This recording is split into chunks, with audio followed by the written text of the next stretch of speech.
14 ตุลาวันใจสวง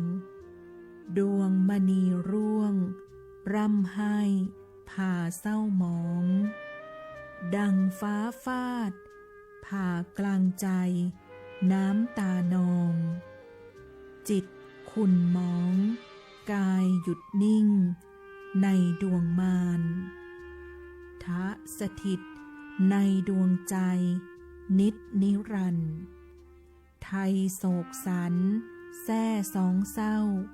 ทุกสถานพระเสด็จสู่แดนสวงทิพวิมานก้มกราบกรานน้อมถวายความอาลัยข้าพระพุทธเจ้านายสุภชัยกลปะสันติผู้อำนวยการสถานีวิทยุกระจายเสียงแห่งประเทศไทยจังหวัดลำพูนพร้อมด้วยข้าราชการเจ้าหน้าที่ผู้จัดรายการและเครือข่ายประชาสัมพันธ์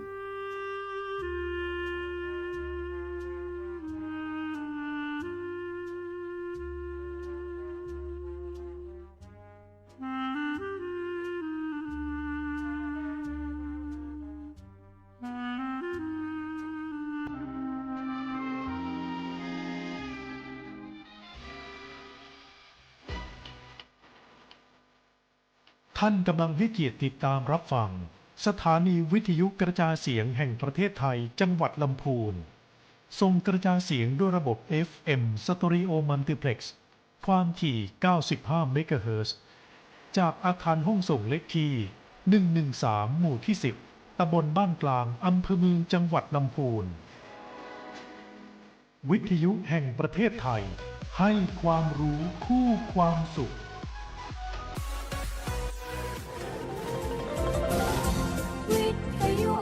ประเทศไทยให้ความรู้คู่ความสุข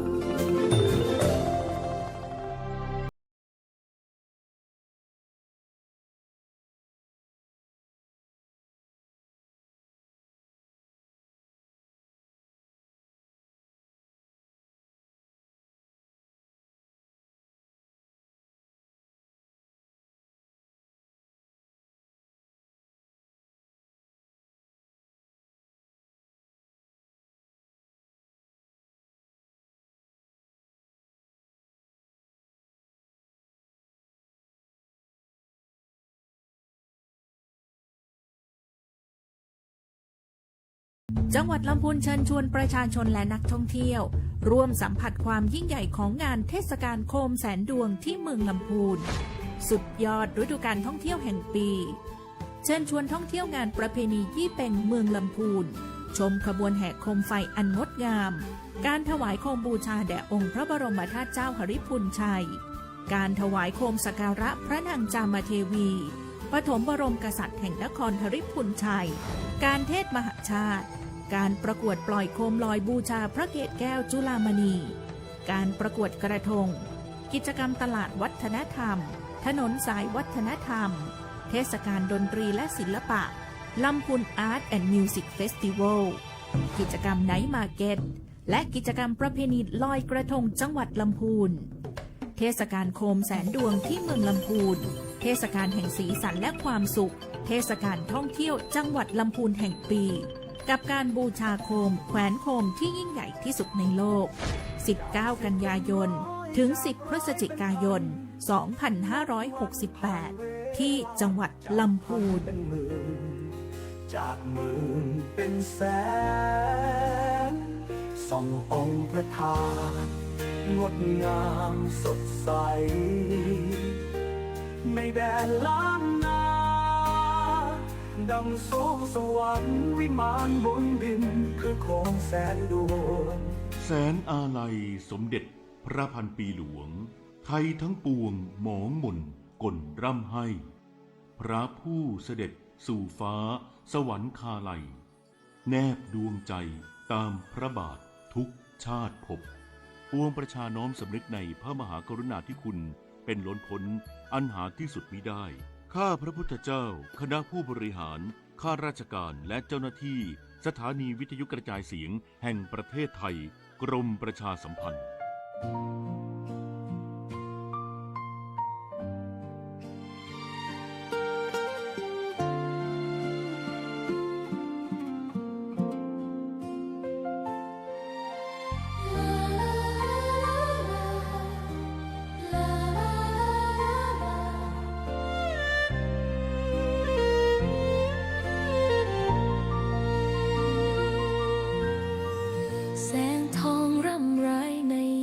อุตสาห์ยังเห็นพระเมตตาอยู่ทุกแห่งหน น้ำพระทัยฉโลมใจคน ทั่วพื้นแผ่นดินยังอบอุ่น รอยยิ้มพระพักตร์ยังส่องแสง ในดวงใจไทยไม่ลืม เสียงสายลมแผ่วเบาเหมือนเอ่ยคำปลอบว่าพระองค์ยังอยู่ใกล้ ขอกราบแทบบาทด้วยรักนิรันดร์น้ำตาหลั่งพลันจากใจคนไทย แม้เสด็จสู่ฟ้าไกล แต่พระหฤทัยอยู่ในแผ่นดินนี้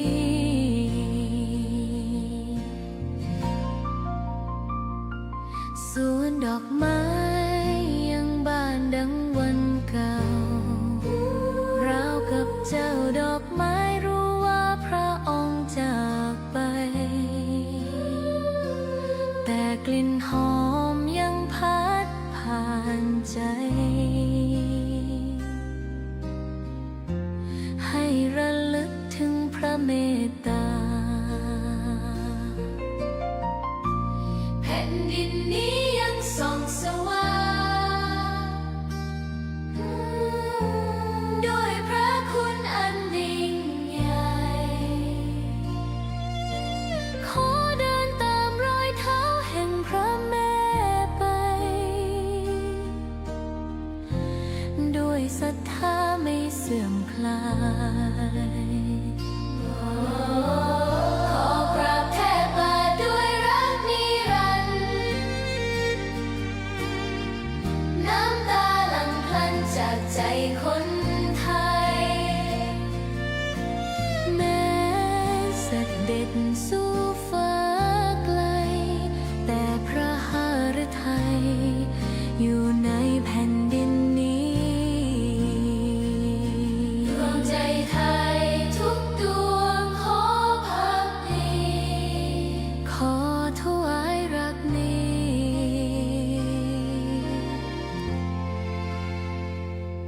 นิรันดร์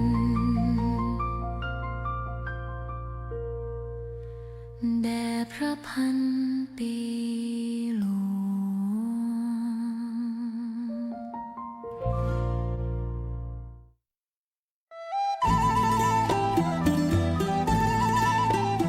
ละปูนเดินหน้า พัฒนายั่งยืน เศรษฐกิจพลิกฟื้น ประชาชื่นบาน ช่วงเวลาต่อจากนี้ไปปักกับรายการอบจละปูนพบประชาชน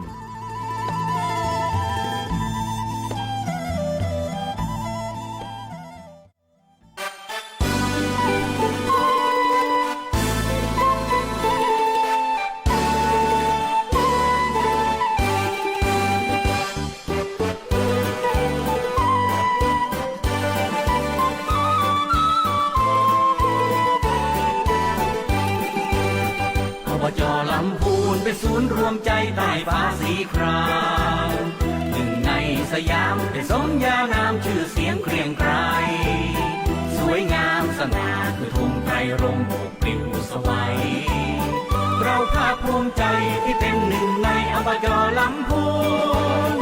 รายรอบเรียงรายที่ท้องทุ่งนาป่าเขากว้างไกลทองเปล่าพราวพรายแสงสีเรืองรองยามต้องแสงสูงลมแรงเหลืออารามงามระยะตรารุ่งอรุณเพราะด้วยผลบุญนำเรามารวมชายคาแห่งนี้ เรามีความรักและความผูกพันฟ้าหรือจะกันความสักมันฉันสามัคคีร่วมแรงร่วมใจสู่งานทุกที่เป้าหมายเรามีคือความสุขของประชาชนก่อนเทศอำนวยเพราะช่วยคุ้มครองของปวงประชาควร ทั้งอาณาอริปุณชัยเพศภัยไกลพ้นวอนพระแม่เจ้าจะมาเทวีพระพรหมช่วยดล สวัสดีเจ้าสวัสดีท่านผู้ชมท่านผู้ฟังทุกท่านนะเจ้าต้อนรับเข้าสู่รายการวิทยุอบจละปุนพบประชาชนนะเจ้าวันนี้ปะกันวันพฤหัสบดีที่30ตุลาคม2568นะเจ้าซึ่งวันนี้ดิจอยอยู่กับพอพิเดชจันทร์สิรินะเจ้าผู้อำนวยการของยุทธศาสตร์และงบประมาณจากองค์การบริหารส่วนจังหวัดละปูนสวัสดีเจ้าพอเจ้าครับสวัสดีครับดีเจออยครับท่าน ผู้ฟัง นะครับที่ฟังรายการสปทละปูนนะครับกับรายการอบจละปูนพบประชาชนนะครับเฮาก็ปะกันทุกวันพฤหัสนะครับในช่วงเวลา 8 โมงถึง 9 โมงทุกสัปดาห์นะครับสัปดาห์นี้ก็เช่นกันนะครับโดยเฉพาะอย่างยิ่งในช่วงนี้ก็ถือว่าเป็นความเศร้าโศกเสียใจเนาะของพี่น้องประชาชนทั้งประเทศไทยนะครับสำหรับในส่วนของรายการอบจพบประชาชนนะครับก็ขออนุญาตนะครับพี่น้องท่านผู้ฟังเป็นตัวแทนของท่านนายกเฮงนะครับวีระเดชภูพิสิทธิ์นะครับท่านนายกองค์การบริหารส่วนจังหวัดลำพูนนะครับในการที่จะร่วมแสดงนะครับความไว้อาลัยนะครับกับการสวรรคตนะครับของสมเด็จพระนางเจ้าสิริกิติ์พระบรมราชินีนาถพระบรมราชชนนีพันปีหลวงนะครับเมื่อวันที่24ตุลาคม2568ที่ผ่านมานะครับทางองค์การบริหารส่วนจังหวัดลำพูนนะครับก็ขออนุญาตที่จะแสดงความอาลัยนะครับแสดงความเสียใจนะครับผ่านรายการนี้ตัวนะครับเจ้าก็ถือว่าเป็นความสูญเสียครั้งใหญ่ของประเทศไทยเฮานะเจ้าเนาะก็ต้องประชาสัมพันธ์นะเจ้าเชิญชวนพี่น้องประชาชนนะเจ้าได้ร่วมกันถวายความอาลัยนะเจ้าว่าจะเป็นเรื่องของการแต่งกายนะเจ้าครับแต่งกายแล้วก็ส่วนราชการเนาะทุกส่วนราชการก็ตอนนี้ก็จะลดธงลงครึ่งเสานะครับก็มีการประดับผ้าเนาะในอาคารสำนักงานบริเวณรั้วโดยรอบสำนักงานนะครับเจ้าก็วันนี้ก็จะมีพิธีสวดนะเจ้าเจริญพระพุทธมนต์เนาะเจ้าเนาะเนื่องในวาระของการครบรอบสัตมวาล7 วันในการสวรรคตที่หอประชุมจังหวัดลำพูนในช่วงค่ำวันนี้ตัวนะเจ้าในช่วงเวลา 18 นาฬิกาเนาะก็ถือว่าเป็นการบำเพ็ญพระราชกุศลนะครับพระบรมศพนะครับตามโบราณราชประเพณีนะครับซึ่งเปิ้นกำหนดนะครับวาระนะครับในการที่จะบำเพ็ญพระราชกุศลศพนั้นก็4 ครั้งด้วยกันนะครับก็คือ7 วัน15 วัน50 วันแล้วก็100 วันนะครับในส่วนของ7 วันนั้นนะครับสัตมวาลนะครับก็จะครบวาระในวันนี้นะครับ30 ตุลาคมในช่วงเย็นนะครับทางจังหวัดลำพูนเฮาก็จะประกอบพระราชพิธีกันที่หอประชุมสารกลางจังหวัดลำพูนเจ้าเดี๋ยวนี้ที่สารกลางจังหวัดลำพูนหลังใหม่นะเจ้าที่ศรีบัวบานอำเภอเมืองลำพูนเฮาเนี่ยเนาะก็ค่อนข้างที่จะกว้างขวางแล้วก็มีพื้นที่ในการรองรับนะเจ้าพี่น้องประชาชนในการทำพิธีในการประกอบกิจกรรมอะไรอย่างต่างๆโดยเฉพาะหอประชุมนะเจ้ามันมีหอประชุมใหญ่อยู่ด้านหลังสารกลางจังหวัดเลยนะเจ้าก็จะใช้จุดเนี้ยเป็นจุดที่มีการจัดพิธีในช่วงค่ำนี้นะเจ้าก็สำหรับในภาพที่ท่านชม Facebook ไลฟ์อยู่นะครับก็จะเป็นในช่วงของพระราชพิธีถวายน้ำส่งพระบรมศพนะครับซึ่งจังหวัดลำพูนเฮาก็จัดขึ้นพร้อมกันกับจังหวัดอื่นทั่วประเทศนะครับในวันที่26 ตุลาคมที่ผ่านมานะครับตั้งแต่เวลา 8 นาฬิกาจนถึง 16 นาฬิกาประสบกนิกรพี่น้องประชาชนทุกหมู่เหล่านะครับในพื้นที่จังหวัดลำพูนเฮานะครับเขตเมืองเฮาก็จะประกอบราชพิธีนี้ที่สารกลางจังหวัดนะครับสำหรับอำเภอรอบนอกนั้นก็ทำกันที่ว่าการอำเภอทุกอำเภอครับเจ้าก็เชิญชวนนะเจ้าเนาะเดี๋ยวประชาสัมพันธ์ว่าเมื่อค่ำนี้นะเจ้าหอพิเดชเจ้าเพิ่นมีการจัดรถบริการคือกับพี่น้องประชาชนที่จะไปเข้าร่วมนะเจ้าโดยจัดจุดบริการไว้2 จุดนะเจ้าก็คือจุดที่สารกลางหลังเก่าแล้วก็ที่ลานอนุสาวรีย์พระนางจามเทวีครับฉะนั้นพี่น้องประชาชนเนาะไปขึ้นรถได้ที่อยู่ในเขตเมืองนะครับ4 โมงแม่แรงนะเจ้า4 โมงแม่แรงถ้าสะดวกในการเดินทางก็ ตามจุดนะครับบริการรถรับส่งนะครับ เจ้า ที่ดีเจออยได้นำเรียนไปนะครับ เจ้า อันนี้ก็ถือว่าเป็นช่วงวาระครบ7 วัน 7 วัน นะครับหลังจากนั้นก็จะมีในส่วนของ15 วัน เจ้าน นะครับปันนระสะตมวานนะครับอันนี้ก็จะตรงกับวันที่7 พฤศจิกายน เจ้า นะครับ2568นะครับทางจังหวัดก็จะประกอบราชพิธีเหมือนกันนะครับ เจ้า หลังจากนั้นก็จะเป็น 15 วันนะครับปัญญาสตมวานนะครับอันนี้ก็จะไปครบเอาวันที่12 ธันวาคม 2568 อืม นะครับแล้วก็การบำเพ็ญพระราชกุศลศพพระบรมศพนะครับ100 วันนะครับสัตมวานนั้นก็จะไปครบเอาวันที่ 31 มกราคม 2569 เจ้า นะครับหลังจากนั้นก็จะเปิดโอกาสให้พี่น้องประชาชนเนาะทุกหมู่เราไปเคารพพระบรมศพได้เนาะ เจ้า ที่กรุงเทพมหานคร เจ้าที่พระบรมมหาราชวังเนาะเจ้าเนาะกำหนดการรายละเอียดต่างๆเนี่ยเขาคงจะได้ประชาสัมพันธ์ให้ท่านได้ ครับ รับทราบนะเจ้ากันเป็นระยะเนาะเจ้าส่วนข้อมูลต่างๆนะเจ้าทั้งเรื่องเกี่ยวกับแนวทางปฏิบัติเนาะเจ้าการจัดการถวายความอาลัยหรือว่าการจะมีส่วนร่วมเนาะบริษัทห้างร้านเอกชนต่างๆจะร่วมถวายความอาลัยด้วยการจัดโต๊ะหมู่บูชาหรืออย่างนี้นะเจ้าท่านสามารถเข้ามาดูรายละเอียดเพิ่มเติมได้ที่เพจของสำนักงานประชาสัมพันธ์จังหวัดละปูนแล้วก็เพจของทางสวทละปูนนะเจ้าซึ่งเราได้เผยแพร่ข้อมูลให้ทุกท่านนะเจ้าได้สามารถมาดึงข้อมูลเหล่านี้ไปใช้เพื่อเป็นแนวทาง ครับ นะ ทั้ง เจ้า ตั้งแต่ ได้ ในเรื่องของการตกแต่งโต๊ะหมู่ เจ้า เนาะในเรื่องของการใช้พระบรมฉายาลักษณ์ในรูปไหนแล้วก็สามารถที่จะดาวน์โหลดได้นะ ดาว ครับ น์โหลดได้ ต้องบอกว่านะครับในส่วนของ เจ้า การที่มูลเฮาแสดงความไว้อาลัยนะครับก่อนนี้ก็เป็นทุกหน่วยงาน ส่วนในการจัดกิจกรรมรื่นเริงเนาะหรือว่างานประเพณีต่างๆเนี่ยทางกระทรวงมหาดไทยนะครับโดยทางท่านปลัดกระทรวงมหาดไทยก็มีหนังสือเน้นย้ำนะครับว่ากิจกรรมทุกกิจกรรมนะครับที่เป็นประเพณีหรือว่าเป็นเทศกาลต่างๆเนี่ยก็ยังคงจัดอยู่บ่ฮึ่งงดนะครับแต่ก็ขอให้หัวหน้าส่วนราชการหรือว่าผู้บริหารท้องถิ่นแต่ละแห่งเนี่ยปรับรูปแบบ ให้เหมาะสม ให้เหมาะสมนะครับให้เหมาะสม ก็ลอยกระทงเฮาก็ยังมีจัดอยู่ มีจัดอยู่นะค โครับ มแสนดวงเฮาก็ยังมีงานอยู่ ครับก็ในเท่าที่ไปดูนะครับโซนหนึ่งตอนนี้ทางวัดพระธาตุไตรบุญชัยก็ได้มีการปรับสีสันของโคม เจ้า เนาะในส่วนบริเวณหน้าวัดก็จะเป็นโคมสีขาว โคมสีขาว ครับแล้วก็ เจ้า โคมหลากสีนั้นก็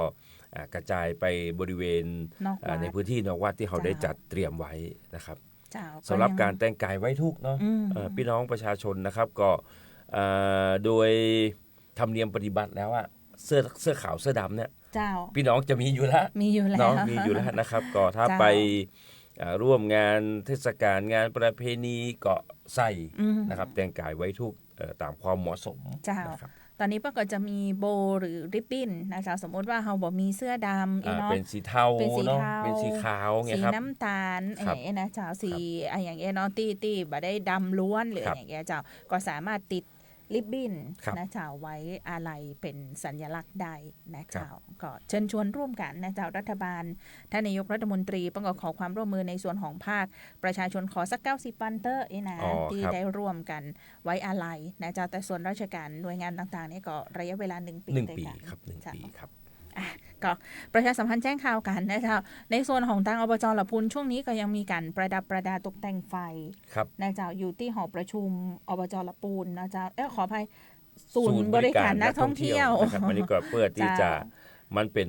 กิจกรรมที่เขาได้กำหนดไว้แล้วเนาะ เจ้า แล้วก็เป็นเทศกาลนะครับก็ประดับตกแต่งนะครับก็อาจจะมีการปรับบางส่วนนะครับเพื่อที่จะให้เข้าบรรยากาศนะครับตามรูปแบบตามความเหมาะสมอีกครั้งหนึ่ง จริงๆเขาเพิ่งเปิดไปเมื่อคืนของวันที่24ครับ 24ตุลาคม วันศุกร์ วัน วัน ศุ ศุ ก ก ร์ ร์ที่ผ่านมา เจ้า นะครับ ซึ่งวันนั้นเนี่ยทางจังหวัดละปูนเรามีงานใหญ่ ครับ นะเจ้าเกี่ยวกับงานโคมแสนดวงเนาะ ครับ เดินขบวนอะไรอย่างกันยิ่งใหญ่เลย แต่พอหลังเสร็จสิ้นกิจกรรมในคืนนั้นก็ปรากฏว่าเขาก็ทราบข่าว ประมาณ การ 3 สวรรคตของสมเด็จพระราชินีพันปีหลวงนะเจ้า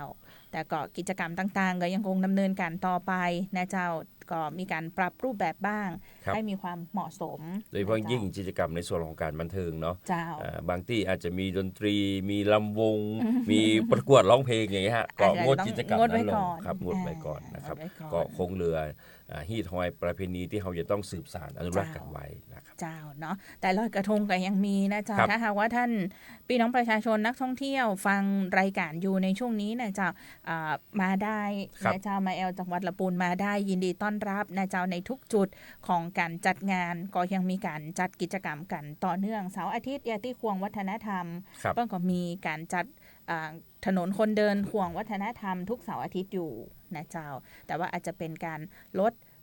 รูปแบบ ลดรูปแบบเนาะใน การ ส่วน กิ ข จ อง กรรม ความบันเทิงลงนะครับ ลื่นเริงลงนะเจ้าความสวยงามของงานเทศกาลโคมแสนดวงที่เมืองละปูนก็ยังมีอยู่นะครับ เจ้า แล้วก็สถานบันเทิงสถานประกอบการเนาะ เจ้า ก็ปรับรูปแบบนะครับ ปรับ โดยเฉพาะ รูปแบบ อย่างยิ่งในส่วนของ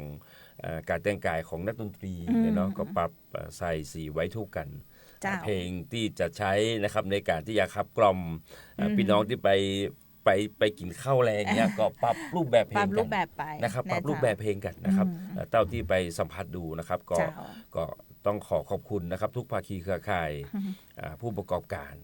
นะครับสถานประกอบการสถานบันเทิงต่างๆ ที่สามารถที่จะปรับเปลี่ยนรูปแบบนะครับเพื่อเข้ากับสถานการณ์ เจ้าเฮาจังหวัดละปูนเฮาเป็นจังหวัดที่ค่อนข้างที่จะปะท้องว่ามีความสมัครสมานสามัคคีกัน ครับ เนาะมีอย่าง ใช่ เรา ครั ก็ บ อู้กั ครั น บ นะเจ้าภาคส่วนต่างๆ ที่มีการจัดงานมีอย่างก็จะหาแนวทางที่จะดำเนินกิจการแนวต่างๆให้เหมาะสมสอดคล้องกัน ไม่ใช่ว่าจะเป็น ช่ เฉ วง พาะผู้ประกอบการพี่น้องประชาชนนะครับ เจ้า ตั้งคณะสงฆ์ ใช่ นะครับตั้งคณะสงฆ์ก็ เจ้า ได้ร่วมแสดงความไว้อาลัยเช่นกัน เจ้า นะครับที่ธรรมศาลาเนาะ ธรรมศาลา ที่วัดพระธาตุอธิพูนชัยนะครับก็มีกิจกรรมนะครับการบำเพ็ญพระราชกุศลศพเนี่ย เจ้า เป็นประจำ เป็นประจำทุกวัน เป็นประจำทุก เจ้า วันนะครับ วันแรกรู้สึกว่าจะจัดที่ธรรมศาลา แต่ ครับ ว่าจากนี้ไปเนี่ยก็ทุกๆวันจะมีการจัดที่พระวิหารหลวง อ๋อพระวิหารหลวง เจ้า นะค พ รั ระ บ วิหารหลวงวัดพระธาตุนะเจ้าก็ ก็วันนี้ที่มจรก็ทำกิจกรรมนี้เช่นกัน อืม นะครับ เจ้า ครบรอบวาระ 7 วัน เจ้า ก็ถือว่าเป็นความสูญเสียครั้งใหญ่ของประเทศนะเจ้าที่เขาจะได้ร่วมกันน้อมรำลึกในพระมหากรุณาธิคุณแล้วก็ร่วมแสดงความอาลัย ครับ ในโอกาสนี้ไปรีจอยนี่ไปสืบค้นข้อมูล ครับ นะเจ้าข้อมูลเกี่ยวกับสมเด็จพระราชินีพันปีหลวงนะเจ้าที่เสด็จพระราชดำเนินมาที่จังหวัด จังหวั ละ ด ปูนอู้แล้วก็ขนลุกนะเจ้า เห็นประวัติเห็นข้อมูลที่ ครับ พระองค์เสด็จมาละปูนเฮาเนี่ยโอ้โหมาตั้งแต่ปี 2505 อ๋อครับมากับรถ อืม เก้ารัชกาลที่ 9 เจ้า เนาะครับ นะเจ้ารวมแล้วในหลวงกับราชินีที่เสด็จละปูนเนี่ย20 กว่าครั้งเนี่ย อ๋อ เศร้า ครับ 6 ครั้ง เราเห็นภาพที่เผยแพร่เนาะมา เจ้า ตังลี มาลี แล้วมาเส้นทางเถินเนี่ย เจ้ามา ครับ ตั้งเถินมาตั้งลี้มาตั้งแต่ครั้งที่ภาพถ่ายนี่เป็นภาพสีขาวดำ ภาพสีขาว อืม ดำครับ ภาพสีขาวดำ เห็น แล้วก็ รถวิ่งแล้วก็ฝุ่นตลบเลย ใช่เจ้าเนาะก็ถือว่าพระองค์ก็มีความพระทองว่าได้ทำมาอย่างเพื่อพี่น้องประสงค์นิกรมา ครับ เยอะเลยนะเจ้าเคียงคู่กับพระบารมีของในหลวงรัชกาลที่ 9 ครับโดยเฉพาะอย่างยิ่งนะครับในส่วนของอบจนะครับ เจ้า ก็ในเรื่องของผ้าไหมยกดอก พระ เนาะ มายกดอก ก็ได้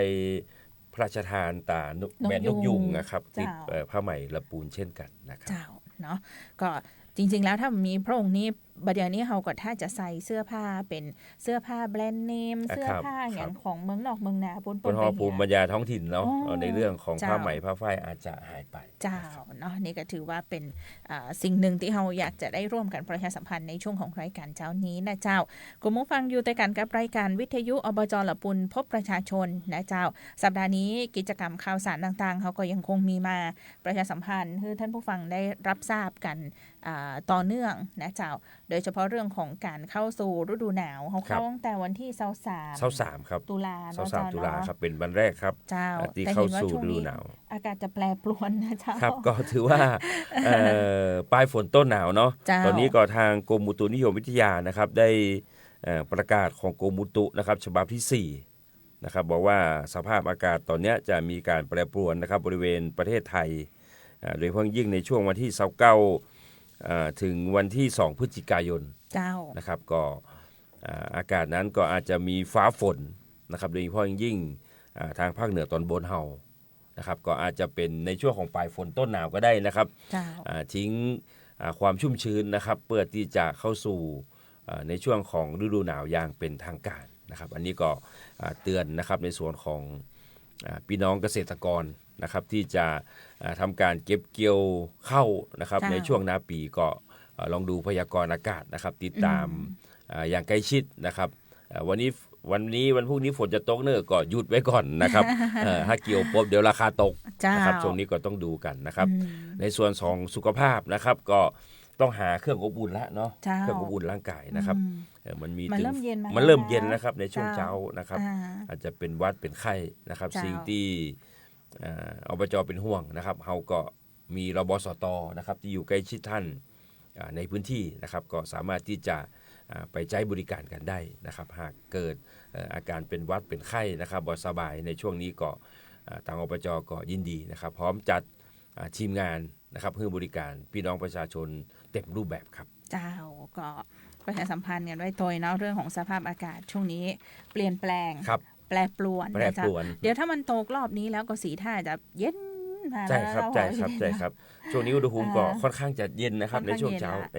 ครับ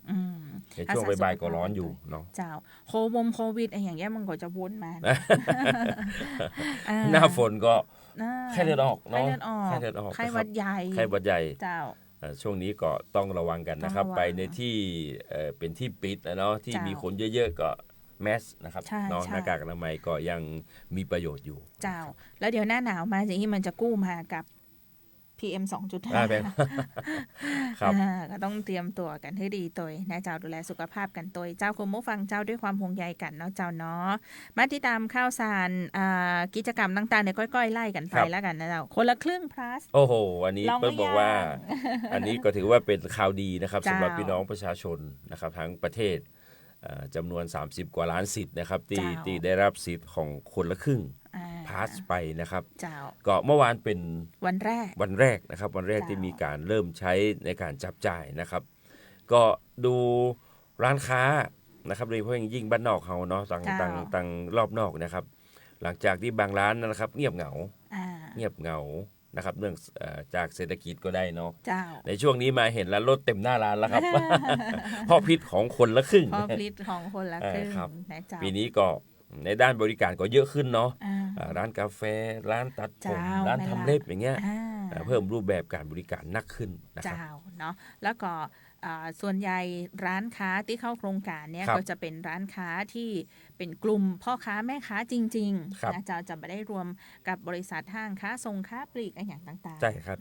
ก็จะลงลึกไปเลยมีเวลาใช้อยู่ตั้งแต่วันที่29จนถึง31ธันวาคมนะครับแต่ถ้าท่านใดบัตรใจสิทธิ์ภายในวันที่11พฤศจิกายนครับจะถูกตัดสิทธิ์ทันทีนะครับไปป้อนท้องว่าไปทำรายการสักนิดนึงนะคะ20 บาท30 บาทเนี่ยไปใช้สิทธิ์ครั้งแรกกันภายในวันที่11พฤศจิกายนจากนั้นเนี่ยสิทธิ์ท่านก็จะคงอยู่ไปถึงวันที่31ธันวาเลยครับก็ประมาณ2เดือนเต็มๆนะครับที่ท่านจะมีโอกาสได้รับถ้าเป็นส่วนราชการก็ถือว่าเป็นโบนัสเนาะจากรัฐบาลที่มอบให้กับพี่น้องประชาชนนะครับไปใช้ในช่วงปลายปีพอดีนะครับมันประจวบเหมาะเวลาพอดีนะครับประจวบเหมาะเวลาพอดีเจ้าก็ตะวันนี่ไปเจอพ่อค้าแม่ค้านะเจ้าที่เปิ้ลขายของขายอย่างเนาะบางร้านค้าเนี่ยเปิ้ลก็ยังกังวลเรื่องของมันจะเสียภาษีอย่างนี้นะก็ยังไม่ได้ไปสมัครเข้าโครงการหรือว่าบางร้านค้าเนี่ยอาจจะแบบว่าบัตรได้ไปในช่วงแรกๆเพราะคนเต็มธนาคารหนาแน่นมากอย่างเงี้ยนะจ๊ะยังมีเวลาที่จะยังมีเวลาที่สามารถไปสมัครได้นะจ๊ะที่ธนาคารกรุงไทยไปได้เลยนะจ๊ะตอนนี้คิวบัตรได้หนาแน่นเหมือนช่วงแรกๆแล้วนะจ๊ะแต่ตะวันนี้ป้อการแม่ค้าบางท่านก็บอกว่าเดี๋ยวมาไมเนอร์ติดหน้าจะได้ใช้ละอีน้องอดทนฟังเสียงลูกค้าถามถึงบ่ได้แล้วนะเพราะไปซื้อของนี่ก็จะถามละมีคนละครึ่งก็นะจ๊ะผมถือว่าร้านค้าไหนนะครับที่ตกขบวนเนาะเพื่อนของว่าบ่เข้าร่วมโครงการในครั้งเนี้ยท่านจะเสียโอกาสเลยนะครับเสียโอกาสเจ้าอย่างน้อย2 เดือนเนี่ยเงียบเหงาแน่ คือท่านคลังละปูเนี่ยเปิ้ลประเมินไว้ว่าของละปูนเฮาเนี่ยนะจ๊ะ100,000 คนเนาะจะได้สิทธิ์ในสวัสดิการแห่งรัฐนะจ๊ะสวัสดิการแห่งรัฐเนี่ยเปิ้ลคือค คนละ 2,300 บาท ครับ 2 เดือนเมื่อก่อน ครับ 2 เดือนพฤศจิกาธันวาอันนี้ได้ไปเลยโดยไม่ ครับ ต้องเติมเงิน มันต้อง ใน เติมเงิน พิ่ ใช่เพิ่มไปให้แฮมปัน7 เจ้า เนาะ อืม จากอันเก่า300ก็เป็น 2,000 นะครับ 2,300 พี่น้องที่ บาท มีสิทธิ์ในส่วนของผู้เสียภาษีเนาะ เจ้า ก็ 2,400 ส่วนคนละครึ่งเนี่ยก็คาดว่าจะอยู่ที่ประมาณ200,000 คน ในพื้นที่จังหวัดลำพูนเฮา ใน นะค พื้ รับ นที่ลำพูนเฮานะเจ้าประมาณ 200,000 คนตีว่าคนละ 2,000 ครับ นะเจ้า 2,000 คูณ 2,000 ที่เขาเติมเข้าไปคนเดียวแหมก็เท่ากับ 4,000 นะเจ้า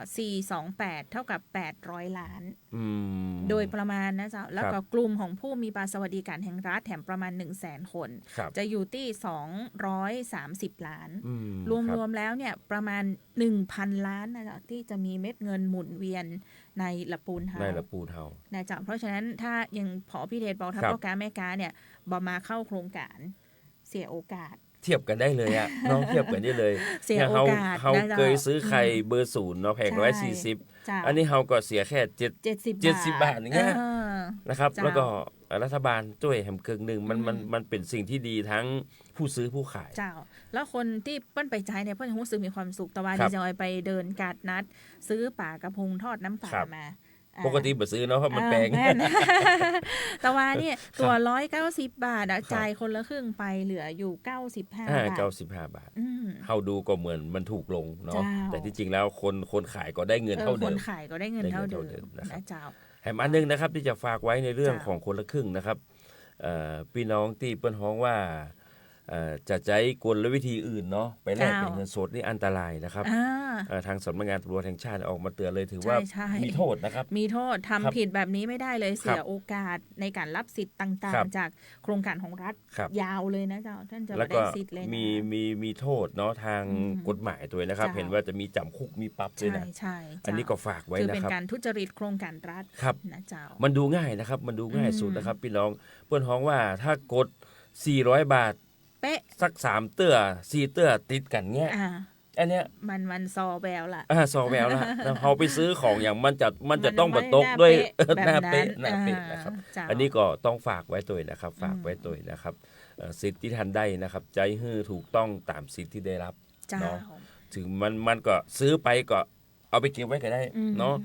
ผงซักผ้าเป็นอาหารแห้งอย่างเงี้ย อืม มันไม่ใช่เสีย เจ้า นะครับ ก้อยใจไปวันละ ครับ น้อยละน้อยก็ได้อย่างจิ้นหมูไข่ไก่ ครับ อาหารทะเลผัก ผง ไม้ ซักผ้าอย่างเงี้ยเนาะ อ่า น้ำยาปรับผ้านุ่มอ ข ย่า อง ง เงี้ย กินเนี่ยคือ ครับ แบบใจได้หมดเลยนะเจ้าเน ครั อะ บ แต่ละร้านเพื่อก็เข้าร่วมโครงการคนละครึ่ง plus กันเป็นร้านค้าเดิมประมาณ 4,000 กว่าร้านนะเจ้า ครับ แล้วก็ร้านค้าใหม่แหมหลายพันร้านเหมือนกันรวมๆแล้วประมาณ 6-7,000 ร้านค้าตีละปูนเฮาก็ ครับ อยู่ มีเวลา ใน 2 เดือนเนาะ โครงการมีเว ไม่ ลา ใช่ 2 12 วันหมดเลยนะ แต่เชื่อว่าเดี๋ยวร้านค้าเนี่ยจะเพิ่มขึ้นเรื่อย ครับ ๆนะเจ้าเนาะคนละครึ่งซึ่งสร้างโอกาสนะเจ้าเพิ่มเม็ดเงิน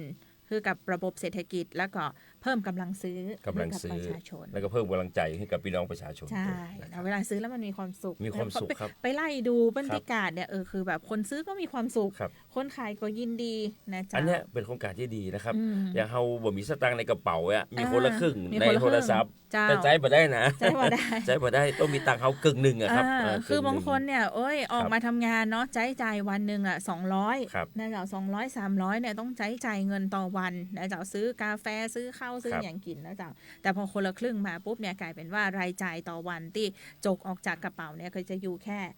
100 บาท ครับ100 บาท แต่ว่าสามารถจ่ายได้ถึงรวมๆแล้วเนี่ย200อ ครับ ย่างเงี้ย แล้ว นะ ก็มีตังค์เก็บด้วยเนาะ มัน ก็ ก็ไว้ แต่ ส ก็ ตังค์ในกระ บ่ เป๋า ดีลืมตัวกันแล้วกันนะครับ มีเวลาแค่ 2 เดือนนะครับ ที่ท่านจะถูกหวยชุดใหญ่นะจากรัฐบาลเนาะ ครับ เจ้าอันนี้เป็นโครงการคนละครึ่งก็คึกคักนะเจ้าเนาะก็เริ่มต้นแล้วนะเจ้าเล่าสู่กันฟังเนาะเจ้าที่อบจร้านกาแฟเข้าโครงการคนละครึ่งก็จะ อันนี้ยังไม่ได้ใช้บริการด้วยนะ โอเค เดี๋ยววันนี้ต้องไปลองแล้วครับ ต้อง วัน ไป นี้ต้องไป หา ลอง ละ ครับ นะเจ้าเนาะไปลองดูแล้วกันนะเจ้า มาดูเรื่อง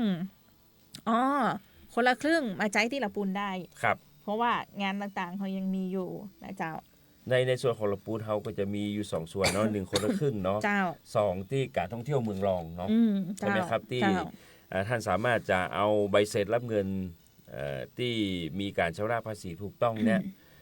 ไปลดหย่อนภาษีได้ เจ้า นะครับไปลดหย่อนภาษีได้นะครับ ลดห เพ ย่อน ราะว่าจะเป็น ภาษีได้ ที่พักอาหารเนาะ อืม ถ้าเอาไปเมืองหลักเนี่ยอาจจะได้ 10%ถ้ามาเมืองรองได้ 15%อย่าง เจ้า เงี้ยครับ ช่วงนี้ กระตุ้ ต้อง การ ต้อง เที่ยว มาแอลลำปูนแล้วก็เก็บใบเสร็จตัว เก็บใบเสร็จตัว เก็บใบเสร็จตัวนะครับ เจ้า ทั้งที่พักทั้งสถานอาหารร้านอาหารและเครื่องดื่มนะครับ ก็เป็นเมืองรองที่สามารถที่จะมาพักที่นี่นะครับ เจ้า แล้วก็ไปเชียงใหม่ได้เนาะกลับมานอนลำปูน ได้ ห่างกัน20 กิโลแต่รถยนต์ภาษีได้ 15% อย่างเงี้ย เจ้ามาดูข่าวสารเรื่องของการจัดกิจกรรมนะเจ้าเน้นย้ำกันอีกครั้งหนึ่งแต่กี้ประชาสัมพันธ์ไปคร่าวๆพงแล้วเหมือนกันนะเจ้าว่าการจัด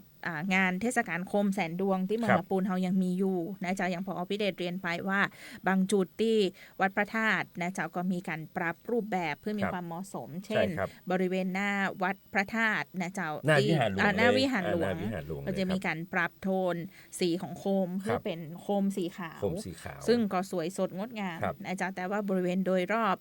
ควงต่างๆเนี่ยก็ยังมีโคมนะเจ้าที่ประดับประดาตกแต่ ห ง ลากสีอยู่เนาะ หลากสี ครับ อยู่นะเจ้า เพื่อนบอกว่าทางวัดก็ได้จัดเตรียมไว้ แล้วก็พี่น้องที่มาแขวนโคมเพื่อเป็นพุทธบูชาเนี่ยก็ส่วนใหญ่จะเลือกสีตามวันเกิด ใช่เรียกสี ใช่ไหม ดำ ฮะ ใช่แล้ว วัน เจ้า ติดก็สีแดงวันจันทร์ก็สีเหลือง อ่า วันข้างสีชมพูเงี้ย เจ้า ฉะนั้นทางวัดก็เตรียมตรงนี้ไว้แล้วนะครับ แต่ส่วนที่ทางวัดปรับรูปแบบนะครับเพื่อเข้ากับสถานการณ์นะครับเพื่อเข้ากับบรรยากาศนั้นก็จะเป็นสีขาวนะครับสีขาว เจ้า ครับ แล้วก็กำหนดการต่างๆ ทั้งเรื่องของการถวายโคมที่วัดพระธาตุนะเจ้าในวัน ครับ ที่2นี่ก็ยังมีเป็นไปตามกำหนดการ ครับ นะเจ้าที่เตรียมไว้การถวายโคมที่ลานเจ้าแม่ก็เป็นไปตามกำหนดการที่ ครับ เตรียมไว้นะเจ้าการประดับประดาตกแต่งไฟส่งเสริมการท่องเที่ยวของอบจละปูนก็ดำเนินการแล้ว แล้วก็ช่วงนี้ก็เปิดไฟ ครับ นะเจ้า เขามาดูบรรยากาศสักน้อยนึงนะครับอันสวยงามเมื่อวันที่24เนาะ 24 เขาเดินขบวนในช่วง6 โมงแมลงนะครับ ถึง ก็บรรยากาศก็ยังเป็นสีสันอยู่ เจ้า นะครับเพื่อนฮ้องว่าขบวนโคมเนาะ ขบวนโคม ของทั้ง8อำเภอแล้วก็10ขบวนด้วยกัน เจ้า นะครับ10ขบวนด้วยกันก็ถือว่าปีนี้เป็นปีแรกนะครับปกติขบวนที่เขาเดินก็จะมีเฉพาะวันลอยกระทง เจ้า เนาะขบวนกระทงปีนี้ทางท่านผู้ว่าการจังหวัดลำพูนนะครับร่วมกับทางวัดพระธาตุธานิพูนชัยนะครับก็ได้จัดขบวนโคมของแต่ละอำเภอ เท่าที่ดูนะครับ เจ้า ในขบวนนั้นก็จะใช้สัญลักษณ์เด่นๆของอำเภอตัวเก่าเป็นหลักเนาะ แม่นละเจ้า อย่างปลาซางเนี่ยเท่าที่ดูขบวนก็จะมีไก่เราประกอ ไก่ ย เราประกอย เวียงหนองร่องก็จะมีไม้ค้ำ เจ้า ตรงหัวจ้างก็จะมีจ้าง จ้าง จ้างเนี่ยครับ ก็ถือว่าวันนั้นก็บรรยากาศก็คึกคักนะครับ ทุกขบวนนะครับมาตามกว่า300 คน เจ้า นะครับบรรยากาศก็เป็นไปด้วยความสวยงามนะครับ โดยเฉพาะยิ่งขบวนสุดท้ายของอบจ ของอบจละปูน ประดับตกแต่งเป็น ปิดฉาก ขบวนไฟ ยังสวยงาม ครับอย่างสวยงาม เจ้า นะครับนี่ก็ถือว่าเป็นมิติใหม่นะครับของงานเทศกาลโคมแสนดวงของ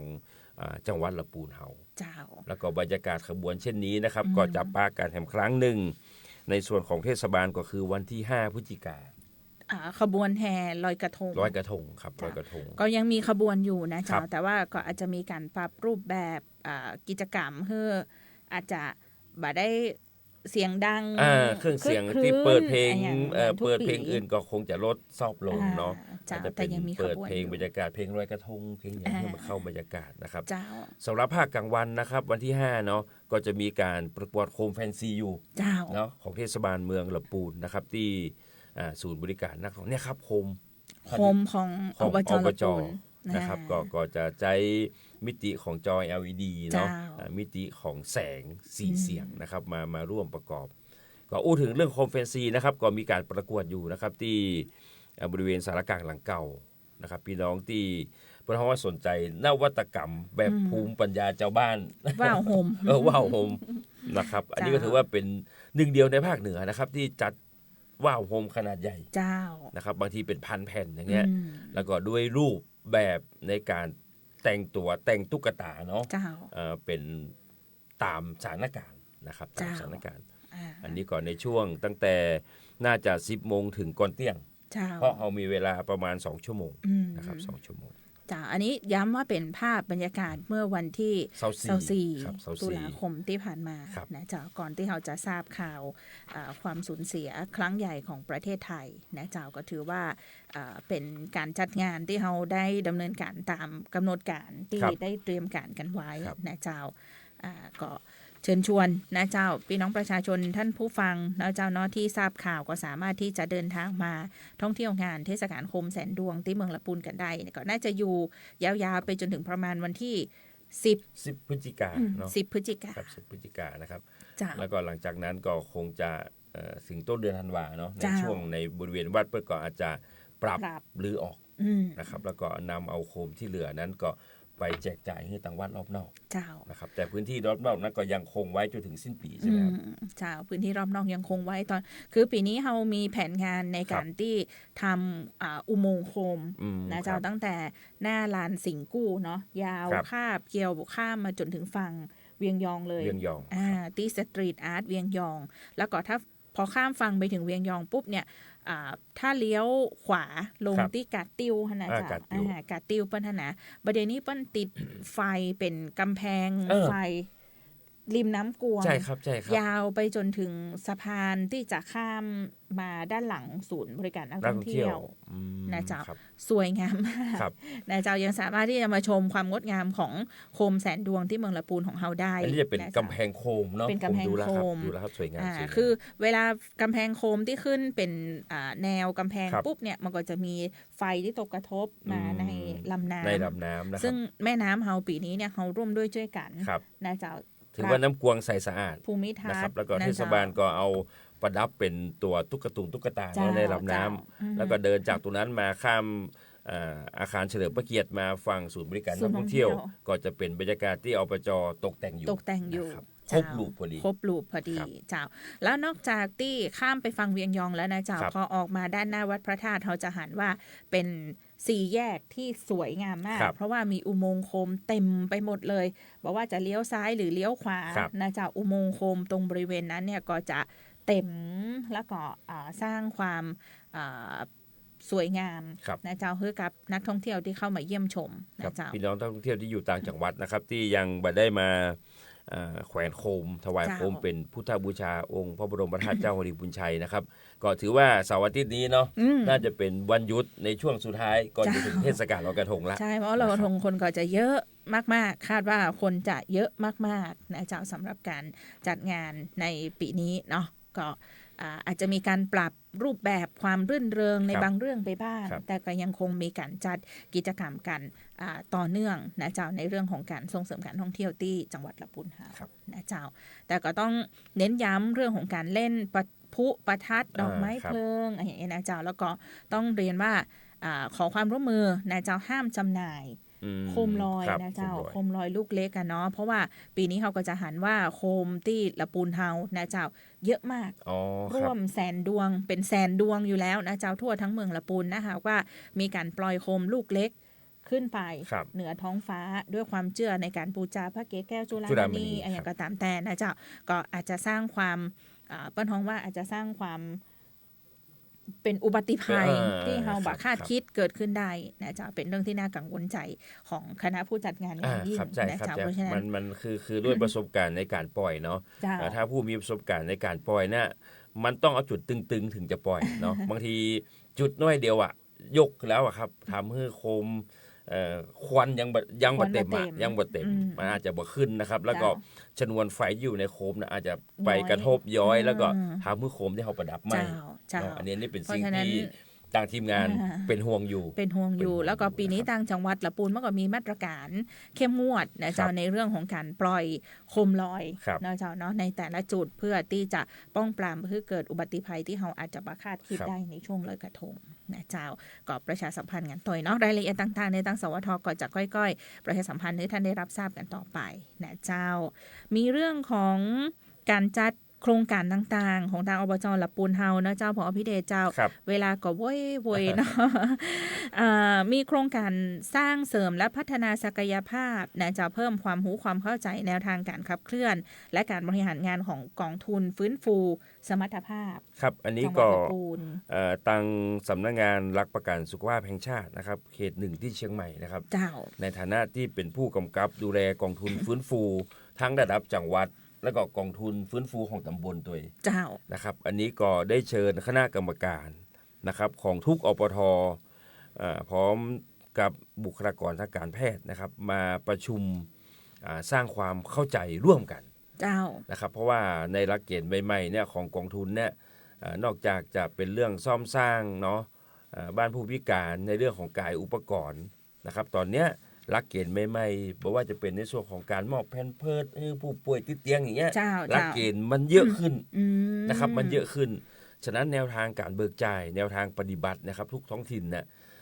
บางทีก็อาจจะมาตรงกันมาถูกต้องเนี่ยครับทางอบจก็ในฐานะที่เป็นกองทุนฟื้นฟูระดับจังหวัดนะครับก็ได้ทำหนังสือเชิญไปที่สำนักงานหลักประกันสุขภาพแห่งชาติจังหวัดเชียงใหม่นะครับขออนุเคราะห์วิทยากรเปิ้นมาเพื่อองค์ความรู้ เจ้า นะครับก็ได้รับความร่วมมือจากทางสปตชเป็นอย่างดีนะครับแล้วก็ภาคีเครือข่ายทั้ง57อบทจังหวัดลำพูนนั่นแหละก็มาร่วมรับฟังกันนะครับอันนี้เป็นประโยชน์กับพี่น้องประชาชนโดยตรงเลยนะครับ เจ้า ผู้ด้อยโอกาสผู้พิการผู้ป่วยติดเตียงอย่างประมาณเนี้ยครับ เจ้าก็จะได้รับทราบแนวทางว่าอันไหน ครับ ปรับอันไหนเปลี่ยน อันไหนเบิกได้อันไหนเบิกมาได้อย่างเงี้ยครับ อันไหนยังดำเนินการได้อันไหน ครับ ต้องเพิ่มขั้นตอนหรือว่าอันไหนต้องบ่ได้ ครับ แล้วเนอะอย่างเงี้ยเนาะเจ้าเนาะก็ทั้งนี้จะได้เป็นแนวทางในการดำเนินงานของทางกองทุนฟื้นฟู ครับ นะ ทาง เจ้า กองทุนฟื้นฟูของจังหวัดแล้วก็กองทุนฟื้นฟูตำบล อื ด้วย มเจ้าแต่ว่าการดำเนินงานของกองทุนฟื้นฟูนั้นทางอบจลำพูนโดยคณะผู้บริหารชุดนี้นะเจ้า ครับ ท่านนายกเฮงเนาะวีระเดชผู้พิสิทธิ์นะเจ้าเปิ้งก็คือความสำคัญในการที่จะอัดเม็ดเงิน ครับ นะเจ้าเข้าไปเพื่อดูแลพี่น้องประชาชนผ่านการขับเคลื่อนงานของกองทุนฟื้นฟูตรงนี้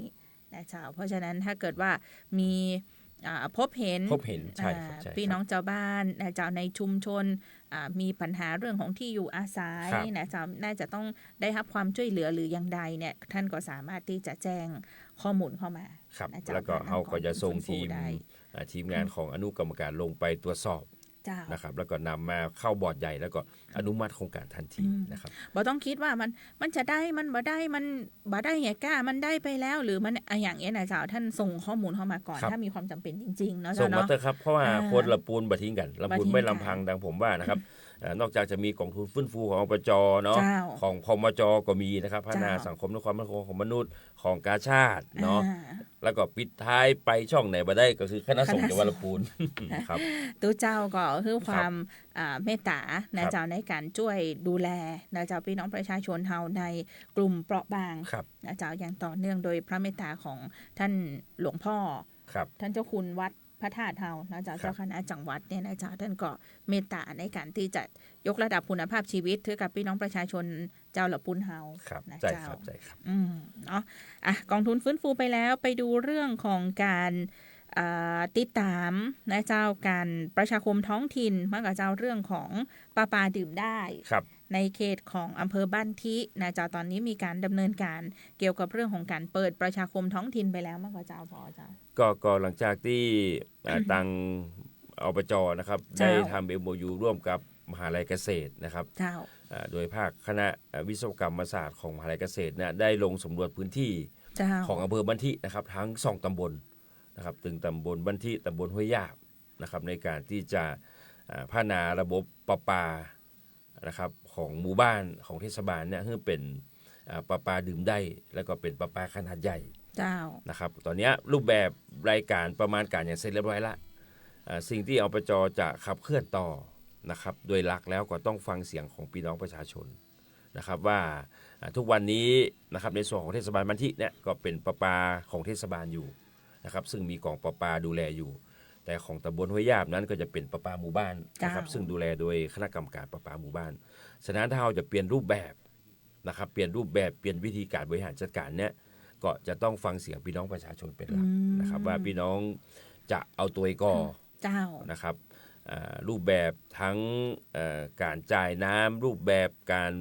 ต้นทุน เจ้า เนาะอัตราการบริหารจัดการน้ำเนี่ยมันจะกระทบกับพี่น้องก่อเขาก็ไปรับฟังความคิดเห็นนะครับแต่ในส่วนของอบจในรูปแบบนะครับในเรื่องของแหล่งน้ำดิบซึ่งเขาได้ประสานทางชลประทานจังหวัดละว่าเขาจะขออนุญาตที่จะใจน้ำบริเวณอ่างแม่ทินะครับเป็นแหล่งน้ำดิบเนี่ยเปิ้ลก็ยินดีละนะครับอันนี้ก็ถือว่าเป็นกระบวนการนะครับก็อยู่ที่พี่น้องประชาชนนะครับแล้วก็ผู้บริหารท้องถิ่นทั้ง2แห่ง เจ้า นะครับทั้ง2แห่งว่าเขาจะเลือกวิธีไหนประกอบกับในเขตของบ้านที่เนี่ยทางประปาส่วนภูมิภาคเนี่ยก็มีนโยบายนะครับมีแผนงานที่จะขยายท่อเมนไปอยู่ละ นะครับว่าท่านจะเดินมาตังของภูมิภาคเดิมที่เป็นมีอยู่แล้วนะครับหรือว่าจะมอบเพื่ออบจบริหารจัดการเราก็ยินดีนะครับยินดีที่จะลงไปรับฟังความคิดเห็นครับของทั้ง2ตำบลเจ้าเนาะอันนี้ก็ถือว่าเป็นในส่วนของการขับเคลื่อนเจ้านโยบายของทางองค์การบริหารส่วนจังหวัดลำพูนโดยท่านนายกเฮงที่มีความมุ่งมั่นในการที่จะทำเรื่องของน้ำประปาดื่มได้ครับอันนี้เราบ่ได้หยุดนะครับเราบ่ได้หยุดแต่กระบวนการมันค่อนข้างจะยาวแต่สิ่งที่เราทำขับเคลื่อนต่อเนื่องก็คือในเรื่องของการเป่าบ่อนะครับอันนี้ถือว่าเป็นการพัฒนาคุณภาพน้ำต้นทุนที่ดีที่สุดเลยนะครับเนาะก็ยังที่เขาหันภาพหลายต่อหลายครั้งกับการเป่าบ่อของทางทีมงานของอบจที่เปิ้ลไปเป่าคือเนี่ยฟรีนะเจ้าบ่ได้มีค่าบริการบ่ได้คิดค่าใช้จ่ายแต่อย่างใดแต่หากว่าต้องไปจ้างเอกชนมาดำเนินการเนี่ยก็มีค่าใช้จ่ายหลายพันบาทเหมือนกันนะเจ้าแต่อันนี้คือสามารถขอรับบริการเข้ามาได้เลยพอเป่าไปปุ๊บเนี่ยเราจะหันเลยว่าน้ำนี่เปลี่ยนสีจากโอวัลตินนะครับเป็นน้ำขาวสะอาดบริสุทธิ์เป็นน้ำขาวสะอาดได้เลยนะเจ้าอันนี้ก็ยังสามารถยื่นเรื่องเข้ามาขอรับบริการกับอบจได้นะเจ้า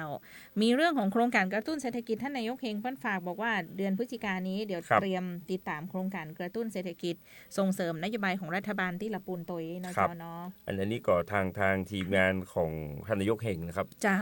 ก็มีแนวคิดว่าอยากจะทำแบรนด์สินค้าอย่างสักตัวนึงเป็นของอบจนะครับก็อันนี้ก็ขอรอเปิดตัวนะครับ ในการที่ท่านไปกินอาหารที่นี่อาจจะได้แต้มจะสะสมแล้วก็ไปแลกสิทธิ์อย่างได้พอนะครับอันนี้ก็คงจะเป็นข่าวดีในเร็วๆนี้นะครับโดยส่วนของข้าราชการนั้นก็เตรียมรับนะครับทั้งในส่วนของงบประมาณที่จะออกแบรนด์อย่างสักอย่างหนึ่งเป็นโลโก้แมงอย่างสักแมงหนึ่งเนี่ยครับครับ เดี๋ยวต้องติดตามเดี๋ยวรายละเอียดจะมาประชาสัมพันธ์แจ้งกำหนึ่งนะเจ้าส่วนเรื่องของความปลอดภัยเนาะอาชญากรรมต่างๆในช่วงของลอยกระทงนี้วันก่อนรู้สึกทางตำรวจภูธรละปูนเปิ้ลกับปล่อยแถวเจ้าหน้าที่คือกวาดล้างอาชญากรรมนะเจ้าสร้างความมั่นใจให้กับนักท่องเที่ยวที่จะเดินทางเข้ามาเที่ยวที่ละปูนแล้วตัวนะเจ้าครับอันนี้ก็วันที่28ที่ผ่านมานะครับทาง ตำรวจภูธรจังหวัดละปูนนะครับโดยท่านผู้บังคับการนะครับโดยมีท่านรองผู้ว่าการจังหวัดท่านรองโยธินประสงค์ความดีนะครับไปเป็นประธานในพิธีปล่อยแถวทางอบจเฮาก็ได้ส่งทีมงานป้องกันและบรรเทาสาธารณภัยนะครับไปร่วมนะครับในกิจกรรมรณรงค์ครั้งนี้นะครับก็ถือว่าเป็นการสร้างความมั่นใจให้กับพี่น้องประชาชนที่จะเข้ามาแอวในพื้นที่จังหวัดลำพูนนะครับในช่วงไฮซีซั่นนี้เนาะไม่ใช่เฉพาะในช่วงของงานเทศกาลลอยกระทงนะครับเขาก็จะกวาดล้างอาชญากรรมนะครับตรวจตาดูในเรื่องของสิ่งผิดกฎหมายต่างๆนะครับแล้วก็อาจจะมีการตั้งด่านตรวจเนาะในพื้นที่ต่างๆนะครับเจ้าเนาะก็มั่นใจได้นะเจ้ามาแอลละปูนเฮานะเจ้าเนาะมีกิจกรรมในการต้อนรับแขกเจ้าเห็นว่ามีแขกจากระยองนะเจ้ามาดูงานมาเยี่ยมอบจละปูนตัวนะเจ้าก็ถือว่าเป็นภาคีเครือข่ายนะครับตามที่เฮาฮู้กันว่าท่านนายกเฮงนะครับสังกัดพรรคการเมืองนะครับฉะนั้นภาคีเครือข่ายที่ร่วมอุดมการณ์เดียวกันนะครับจากจังหวัดระยองนะครับก็ขอมาดูนโยบายนะครับที่ท่านได้นำมาพัฒนาจังหวัดลำพูนเฮานะครับเพราะว่าจะเป็นในเรื่องของการบริการสาธารณะรถ EV นะครับในเรื่องการศึกษานะครับในเรื่องของการป้องกันในเรื่องของภัยพิบัติต่างๆนะครับภัยพิบัติต่างๆก็ทีมงานนะครับโดยทางผมเองก็มีโอกาสที่จะบรรยายในเรื่องของการบริหารจัดการน้ำนะครับการบริหารจัดการไฟป่าหมอกควันนะครับหลังจากนั้นก็พาทีมงานไปดูในเรื่องของ GI นะครับไปดูที่สถาบันผ้าทอมือหฤปุญชัยเจ้าตอนนี้เปิดให้บริการแล้วนะเจ้าสามารถเข้าไปเยี่ยมชมได้นะเจ้าเนาะเยี่ยมชมฟรีโดยไม่ได้มีค่าใช้จ่ายในการซื้อบัตรเข้าอย่างนะเจ้าท่านไปได้ที่หอเปิ้ลห้องอย่างก็ศูนย์ผ้าทอมือสถาบันผ้าทอมือหฤปุญชัยอยู่ใกล้ๆกับวิทยาลัยสงฆ์นะครับนอกจากนั้นก็จะมีร้านค้าโอท็อปอยู่ในนั้นด้วยนะครับคือถ้าอยากได้เสื้อพื้นเมืองหรือว่าเสื้อผ้าไหมชุดผ้าไหมนะเจ้าสวยๆก็เชิญที่จุดนี้ได้นะเจ้าการันตีมาตรฐานและคุณภาพใช่ครับคุณภาพวันนั้นก็ต้องขอบคุณนะครับทางทีมงานจังหวัดระยองก็ถือว่านำเงินมาใช้จ่ายที่สถาบันแห่งนี้วันนั้นน่าจะหลายหมื่นน่าจะหลายหมื่นเลยครับน่าจะหลายหมื่นเลยนะครับเจ้าโดยเฉพาะยิ่งในเรื่องผ้าพื้น ที่เป็นสีด อืม ำเนาะทั้งผ้าไหมผ้าฝ้าย เจ้า นะครับ ก็ได้รับการตอบรับอย่างดี อย่างดี นะเจ้า ยิ่งเลย เนาะ นะครับ ตอนนี้ก็มีความต้องการสูงเจ้าถ้าเกิดอยากเลือกซื้อนะเจ้าผ้าทอ ครับ เพื่อไปตัดชุดไปเตรียมพิธีสำคัญอย่างก็เจิญได้ที่หอสถาบันผ้าทอมือที่เรียนไปว่าตอนนี้เปิดช็อป เปิดช็อปแล้วครับ เปิดช็อป ครับ แล้วหลังจากปิดไปช่วงหนึ่ง ช่วงหนึ่งครับ โดยเหตุก็คือ เจ้า พวกครับ แต่ตอนนี้เปิดแล้ว ครับ นะเจ้า มีผ้าไหมแตนเนาะเจ้าเนาะมีเรื่องของมหาวิทยาลัยธรรมศาสตร์ศูนย์ลำปาง อันนี้เปิ้ลกับปานักศึกษามาเหมือนกัน ครับ นะเจ้ามาดูการดำเนินงานของทางอบจละปูนเนาะเจ้าเนาะ อันนี้ก็ถือว่าเป็นมหาวิทยาลัยธรรมศาสตร์นะครับศูนย์ลำปาง เจ้า นะครับได้นำนิสิตนักศึกษาจำนวน 48 คน เจ้า นะครับในการที่จะมาศึกษาดูงาน แล้วก็รับฟังแนวคิดนะครับการบริหารงานของท่านนายกเฮงซึ่งหัวข้อนะครับที่ทางท่านคณาจารย์แล้วก็น้องๆกำหนดไว้นะครับ เจ้า บอกว่าบทบาทของความท้าทายของอบจในการพัฒนาท้องถิ่น อืม นะครับอันนี้ก็ถือว่าเป็นหัวข้อที่พอใจได้นะครับ เจ้า ท่านนายกเฮงก็มอบให้ผมนะครับ เป็นผู้